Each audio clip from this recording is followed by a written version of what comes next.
before we look at the achievements of such a great man, it is right and proper that we attempt to debunk the myth that the British colonial government left Dr. Nkrumah 200 million at the time of independence in 1957, which he wasted. It is a shame that critics, and unfortunately some serious academics and scholars, fall for this bogus argument. But, ladies and gentlemen, nothing could be further from the truth. As leader of government business and prime minister from 1952 to 57, Dr. Nkrumah was able to raise the level of the economy of Ghana to the extent that cocoa production rose astronomically. And according to Hansard report, Hansard is the parliamentary records of 1954. It is stated there that in that year he has raised about 50 million. That was in 1954. And mind you, he did not come to, we did not have independence till 1957. So if this is so, where is the 200 million that is supposed to have been left? Because the monies that was generated from 1952 to 1957 was raised by the Nkrumah and the CPP government. So we should put down the lie that the oppressor left Nkrumah with 200 million. More than 100 years of British colonialism, very little was done in the areas of economy, social infrastructure, when the new nation Ghana was born. Before coming to his educational achievements, let us look at his international achievements. Together with T.R. Makonnen, Peter Abraham, and George Padmore, they organized the 5th Pan-African Congress in Manchester in 1945, which was the impetus to the liberation of some of the countries in Africa, because we had Jomo Kenyatta, Hastings Banda, and a few others there. And to some extent, one can argue that whether the UGCC, United Ghana Go-Go's Convention in Ghana, whether they have invited Nkrumah to Ghana or not, he will have gone anyway to lead in the liberation of the country, because Kenyatta, Hastings Banda, and all others were to do the same. Nkrumah was a proud Ghanaian, and he talked of having read philosophers such as Hegel, Karl Marx, Engels, Lenin, and Mazzini that influenced his revolutionary ideas and activities. But he talked of one book more than any other that fired his enthusiasm, and that was the philosophy and opinions of Marcus Garvey. This book, which should be read and studied by all serious Pan-Africanists, was published in 1923 with the philosophy of Africa for Africans and Back to Africa movement. This was to lead to Nkrumah following the leads of such stalwarts as Henry Sylvester Williams, W.B. Du Bois, C.R.R. James, George Padmore, and others in projecting the Pan-African philosophy. Nkrumah initiated and convened the Conference of Independent African Countries in 1958, attended by Libya, Ethiopia, Liberia, Morocco, Tunisia, Sudan, Egypt, and Ghana, held in Accra in 1958. This was followed by the All-Africa People's Conference of Independent and Non-Independent African States, liberation movements, public organizations such as trade union organizations, women groups, and all others. The Ghana-Guinea-Mali Union, and you remember Dr. Hakimadi talking about it, was the basis that he envisaged in the formation of an African Union government. And the Ghana-Guinea-Mali Union, it wasn't just an organization or name only.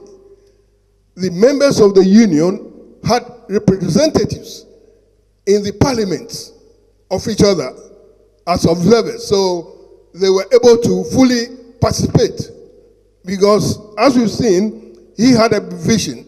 Whether we like it or not, he wanted it. Nkrumah didn't see himself as a Ghanaian. He saw himself as an African with no barriers, with no borders.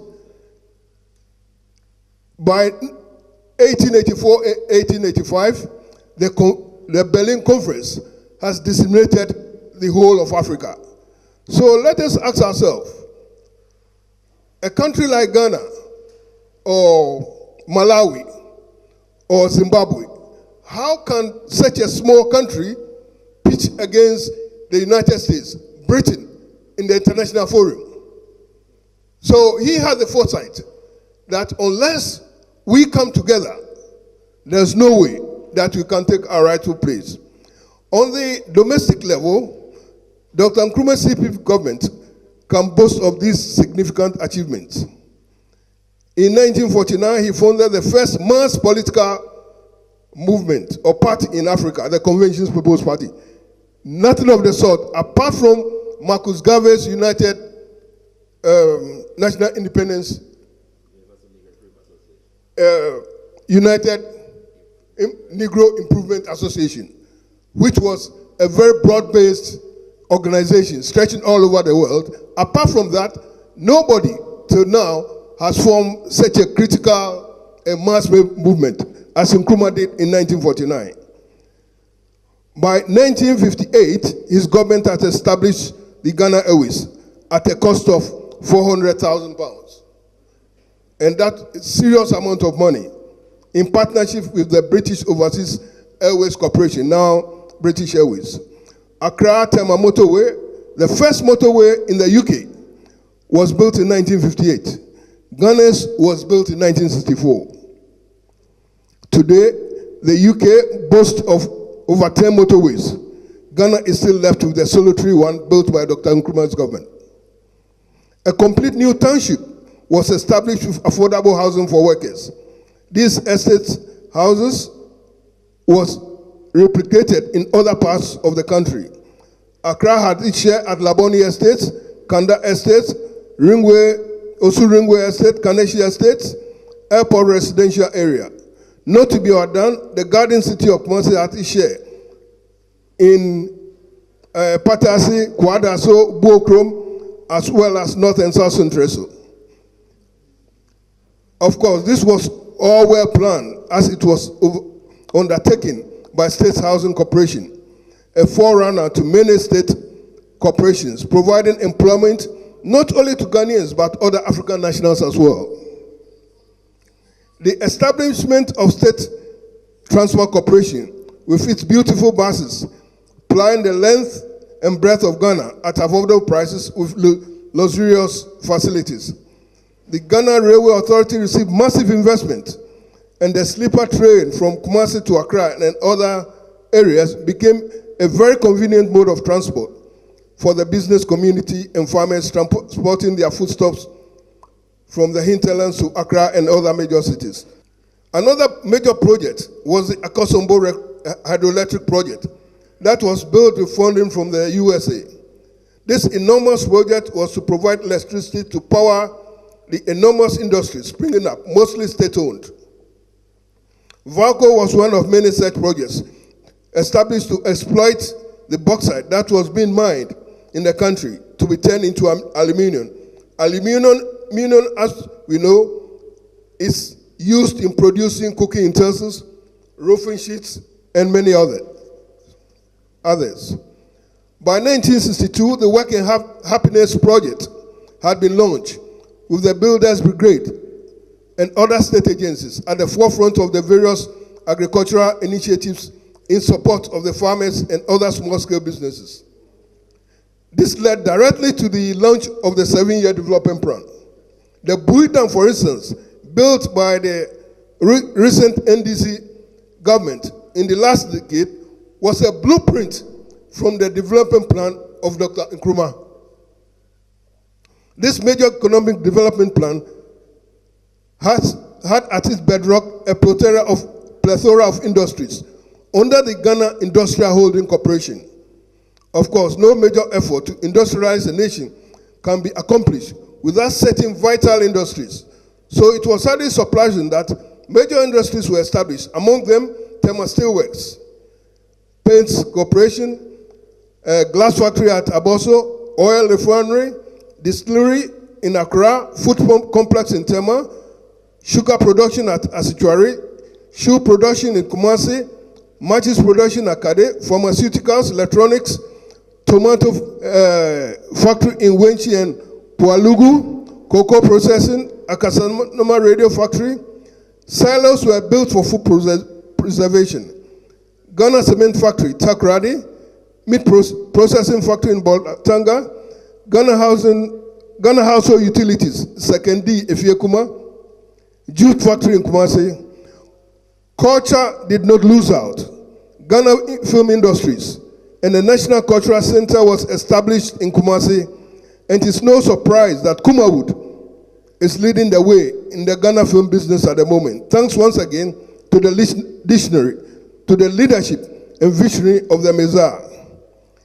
In the area of health, the CPP government under Dr. Nkrumah invested heavily in two major industries, two major hospitals, Okomfo-Anokye and Kolebu Hospital in Kumasi and Accra, as well as Ekwanta hospitals. Polytechnics were established all over the country, in Accra, Takrady, Ho, Kumasi, and other parts of the country. Kumasi College of Technology, Kumtako, was upgraded to a full-blown university, the Kwame Nkrumah University of Science and Technology. The University of Cape Coast was established, as well as the Kwame Nkrumah Ideological Institute. So this is some of the great achievements of the one man who has done so much for the motherland. And when I say motherland, as we've come to realize, Nkrumah was no Ghanaian. He was an African, because he said, I'm not an African because I was born in Africa. I'm an African because Africa was born in me. When he was in exile, a group of people in this country wrote to him asking him to become their patron. And this is what he said as part of his response. He said, you who are in Britain have a significant role to play in the international black revolutionary movement. You live in the center of the veritable citadel of British colonialism and neo-colonialism. You have asked me to be your patron. My answer in capital S is YES, yes. I will stand behind you in all your black power revolutionary endeavors. And I hope you will answer my call when the clarion sounds. This is very prophetic, because we are gathered here today thanks to the NNA, and the clarion is calling because the motherland is in a complete mess. Thank you. But the achievements are more than what you said. See now? But you've done very well indeed. For instance, you mentioned Tema, so many in Tema, but you didn't mention Tema community 1, 2, 3, 4, 5, 6, 7, 8, 9. Baby, Baba, oh. Again, please add to your achievement and legacies. He bought houses in this Britain here. When I was young, I came to train here, and I slept in Nyaniba Hostel in UK here. And again, in United States, I think the embassy there too was bought by him. So please, we want to congratulate him and then ask him to add more. Thank you. Could you say your name? Oh.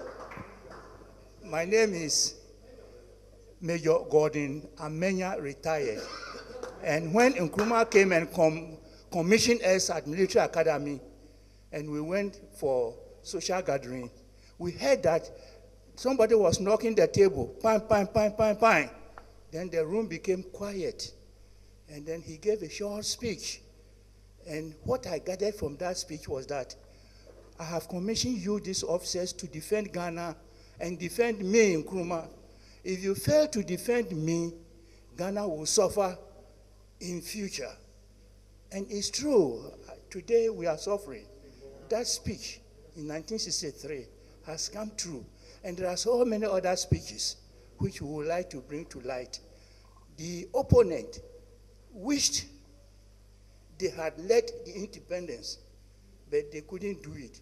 So they developed sheer deep hatred to destroy everything that Nkrumah did. And they are still destroying. They want to wipe up Nkrumah's name, but they can't do it because we are alive and we shall train our children and children's children and generations. Thank you, comrades. I also want to contribute something to what the achievement of Kwame Nkrumah. Nkrumah built all the embassies in the world. And when you go and see the type of houses that Nkrumah built for the Ghana embassies, you'll be amazed. In this country, he has over 200 houses that he bought for Ghana. There was a place called Convent Gardens. It was for Ghana.